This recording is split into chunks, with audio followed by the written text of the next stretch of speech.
Hey, Good Fox here. Today I'm going to go over the good, the bad, the ugly in Longshot, the new single-player mode that is going to be in Madden 18.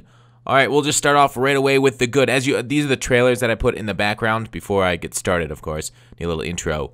The good.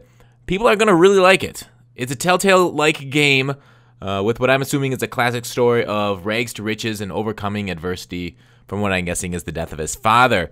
So I do, go and research how the community responded to FIFA's story mode. They really liked it. I expect similar things from the Madden community about this story mode.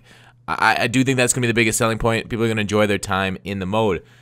Secondly, EA innovated and tried something new. How often do you hear big companies doing that instead of playing it safe? Although you can argue that they've already kind of seen this in 2K and FIFA. But 4 years ago when they started the project, it wasn't that safe of a call, but they decided to invest in it anyways and innovate with that. Next, they brought the combine drills back that we heard that are going to be in this Longshot and other quick time events. Those were popular for some reason. We're going to get them. We're also going to get MUT stuff for playing the mode. It always feels good to be rewarded. So that's kind of what I think is the biggest. Those are the good things about this Longshot mode, in my opinion. Now for what you came here for, the negative feelings, and really, I'm just a negative person. The bad. The story is only about 6 to 8 hours. Is that enough time to fully feel invested in the characters? We'll get more into the length in the ugly section, but I just wanted to bring it up in the bad as it relates to its own separate game from Madden as its own separate, Telltale adventure or mode. So the developer says the best friend, another bad thing, is a Wes Welker type wide receiver.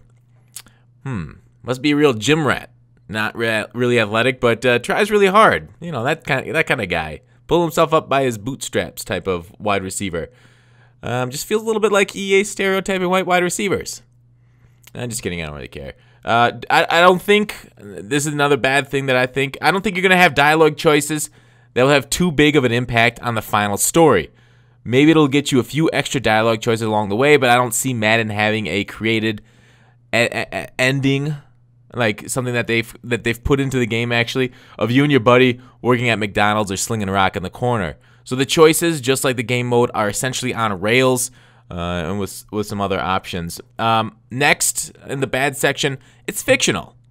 How cool would it have been to have a real player's story, something someone that actually overcame obstacles in the youth, like what we saw with The Blind Side and Michael Oher, or maybe Night Train Lane walking onto a football field after the military and working in a factory.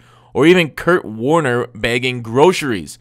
Now, take it forward. Fictional, you can get more stuff going on, more dramatics. You can basically write your own stuff. But sometimes, truth is better than fiction. Lastly, in the bad section, I worry with the focus on this being the single-player game this year. The franchise guys might have gotten stiffed on improvements. The offline franchise, online franchise guy. We might have off-the-ball injuries, and that's confirmed, and draft boards now, which are improvements for sure, but it might not be really a banner year for innovation as far as franchise goes. So that is unfortunate. I think might be a casualty of this Longshot being such a big deal. And the ugly, the worst things I see about this product, the opportunity cost. It's drained resources from other Madden features. I just went into it in the bad. So the game that you'll be playing for 6 to 8 months instead of 6 to 8 hours lost precious developer and producer time to a Telltale-like game. Now, I've put over 1,100 hours into Madden 17 so far.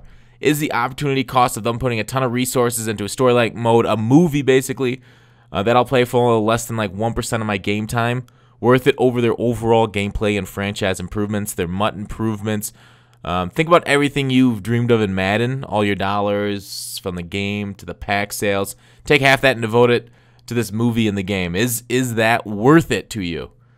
But what I really think ugly, too, about this is that so far we've heard from the guys on the ground developing the game, the Rexes, the Jakes, the Clints, is that they're widening the skill gap for Madden 18, making it more harder to user, making it harder, making coverages play better, harder to exploit. Basically, the better player is going to win.